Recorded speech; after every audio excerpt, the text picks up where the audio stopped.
Ang usas atong mga pangandoy isip mga tao sukad na kamatngon tagbuot, ganahan kita nga munindot ang atong kinabuhi sugod sa atong naong, sa atong isulob, sa atong balay, sa atong mga sakyanan, sa atong mga achievements in life.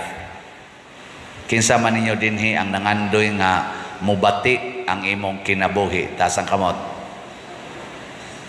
Wa gyud. Kay normal gina nato. Muna si Jesus iya sang gipakita nga pangandoy sa diay sa Ginoo nga mag-anam gyud kanindot ang atong kinabuhi hangtod gyud nga mahimo gyung mahimayaon. Kana bang glorious. Sige, lingi ay mong tupad. Ingna tan-aw nimo sa kong naong nindot. Sige. May sad na ba ma-check nimo kung mailhan man na og nindot imong naong kay mo comment man na imong sili imong tupad ba? Oh, nindot kay kag naong karon. Basig magtuo ta nga kanang naang mga pangiski sa kilay, pamintal diha, pamutang aris naong, paputi anang naong, kaning buhok pakuluran, kanang nagilak-gilak nimong mga alahas nga mga mahalon, usahay sad pansi, nya usahay ang kanang imong gipangsulob, kanang sakyanan nga imong gisakyan nga mga high-end, kanang mga balay nimo nga mga mansion kayo, basig nagtuo ka nga maunay makapanindot nimo. Dili oy, daghan kay gasakay ana, nakapanag-iya ana, gisaway lang gyapon. Dili gani kanang imong naong guwapa ka, guwapo ka, nagtuo ka maunay makapa-attract sa tao nganha nimo. Dili gyud. Daghan kay mga guwapo, daghan kay mga guwapa, gipamiyaan sa bana, gipamuwagan sa asawa. Oh. Unsa may makapanindot gyud nato? Gipakita ni Kristo sa iyang kinabuhi. Una, ang pag-antos.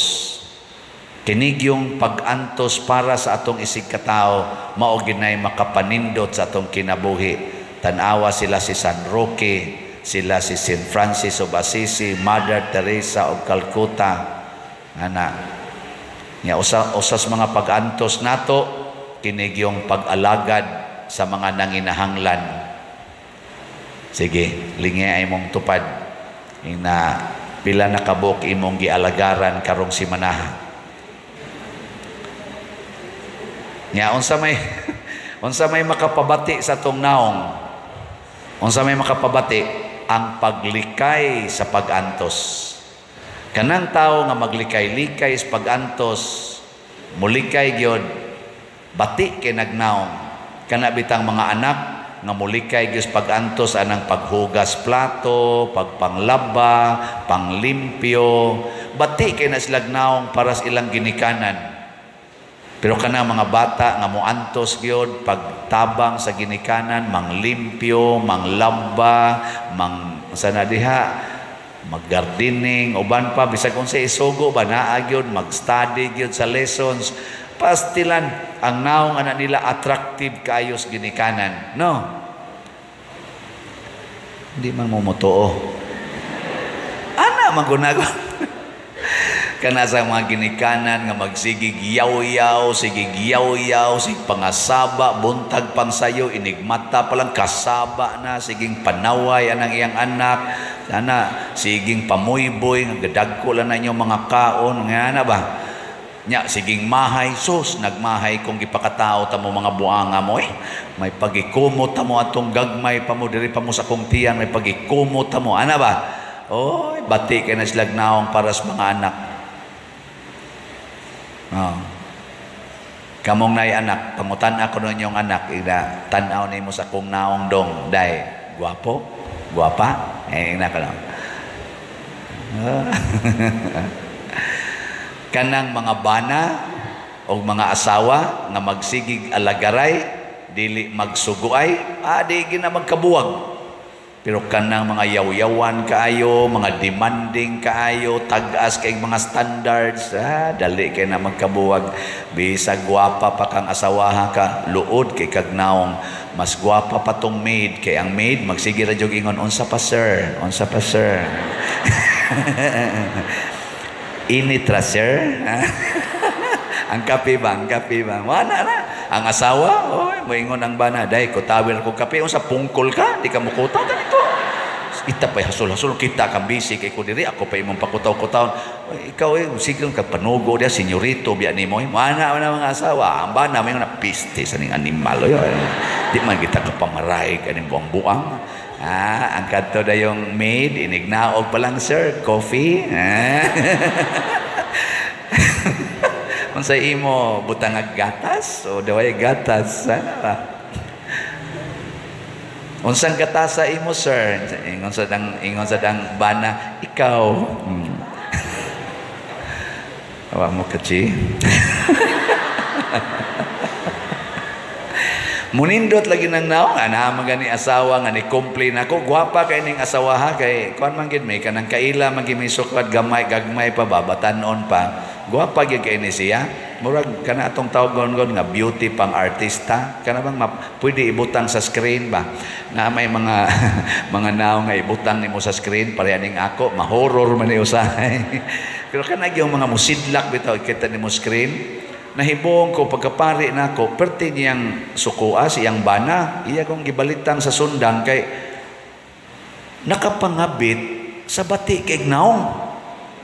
Ingon siya, okay lang itong nangabit o mas arang-arang pa nakugnaw. Pertin ba tiyang naw, nangabit? Insulto kay nako. Dili lang insulto kay nangabit. Agipuli pag nako, kana pag yung batig naw. Ako din siyang giingnan, kanang imong naong tungod sa imong pagkanimanding, sa imo palang sinultihan karon o ako pa'y nabana ni mo biyaan, giti ka. Kay kuan kay ka, reklamador kay kastanan, imo i-compare sa imong kaugalingon. Ana, yaon saon man nakatong imong giingon nga batig naong raman ato muragwa kapasar sa imong standard, pero ang kasing-kasing ato gagilak-gilak man sa pagkamahigugmaon o pagkamaalagaron. Na dito gid imong asawa, ikaw sige kag yaw-yaw, kanang imong naong mo bati gina. Tiya, daghan ra bang nanguyab nako pa din. Ako baos kay kuanip, sugtong gini nako. Sige, sugta. Di ba igo ra sad ka nang pahimuslan, human luod na sad kag naong. Ana. Ngay ko na bilingi ako na imong tupad. Pangutan-a siya, ing natanaw nimo sa kong naong attractive. Ing na ko no. Sige na. Imong tupad ba? Oh, kanang nahadlok mulingi mga buango na. Siguro na sila nga digin sila attractive. Attractive. Nya unsa man na kana gyong muantos, mualagad sa iyang isig katao. Mo na nga si Kristo iyang gi-assured ang iyang mga apostoles ay mo kabalaka sa pagsunod sa akong mga pulong. Kay matud pa diri sa amahan sana gikahimutan ko ni siya, pamatian ninyo siya, sundan ninyo siya. Kay ngano man ang pulong sa Ginoo kanunay mutudlo nato unsay makapanindot sa atong kinabuhi. Why pulong sa Ginoo nga dili makapanindot sa kinabuhi? Kanalang mingon siya, pasaylua ang imong isig katao, kapito pagkanindota na. Kanang moingon si Kristo, kung kamo magpahulam ayaw na mo paningil og bayad, pagkanindota gid anang sugua. No? Kung kamo mo trabaho, ayaw mo pangayog sweldo, dawat lang mo bisag unsay ihatag ninyo. Pagkaninduta, way mag-strike, way magsigig libak, tanan. No? Awa mo nindot yan, ha? Kanindot, ana. Nindot kayo. Ibaligya ang tanan nimong katigayunan o ang halin ihatag ngadtos mga kabos. Pagkaninduta, ana. Hurot gyud kahalin atong slots, ana. Ibaligya ra na inyong balay, nya ipalit og slot, hurot dayon ay. Labi nag inyong ipalit og 4-slot challenge. Karon ra ba katapusan ro nato nga 4-slot challenge. St. John Mary Vianney Sunday karon para ro namong mga parish priest, kay amo maning patron sa mga parish priest si St. John Mary Vianney. Nalipay ba mo nga upat na ko katuig dinhi isip inyong parish priest? Nalipay? Ipakita ang inyong kalipay. Palit mo og 4 slots kamong wap akapalit, no? Salamat kay inyo kong gilipay kay ang atong halin sa atong SBF dag sa atong slots, mas dako na kaysa nahibilin. As of yesterday, ang atong SBF DAG nahalina na og 39,301 ka slots. Pakpak. Ang nahibilin, 36,699 na lang ka slots. Gamay na lang. Nya ang atong 4-slot challenge, 1,000 raman tatoy akong gihangyo. Karon, as of yesterday, niabot na og 1,571 ka slots. Pakpak. So last day karon sa atong 4-slot challenge, pero onya patingalin is mga Huibis or Bernes nato i-final kay sigihan pa man natog dawat ang mo hatag labi nas mga online parishioners. So pamalit pa mo. Pero di na to ma-announce, di na ta mo kuan ani mangimbitar sugod karon si Manaha human ani. Unya ang ato sang kumbinto nahuman na ang pagbuhos sa roof deck. Naghimo na lang mga pedestals dito. Practically, nahuman na ang atong structural. Gusto mo tanaw? Sige, atong tanawon kadiyot.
Salamat kayo, pakpakan.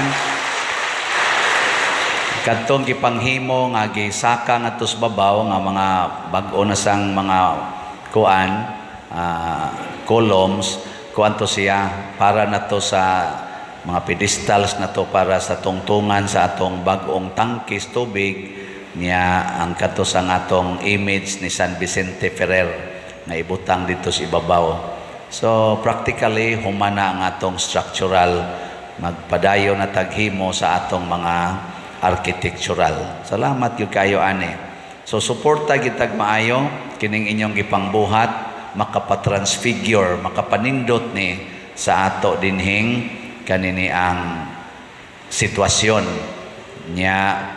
Suportahi sad kanunay ang atong YouTube channel kaning Padresiano Ubod kay para sad ni sa atong charitable fund para sa atong Paris Caritas. As od adtong Hunyo, month of June, ang atong nadawat nga monetization gikan sa YouTube para aning atong account na Padresiano Ubod nakadawat ta og 134,000 pesos.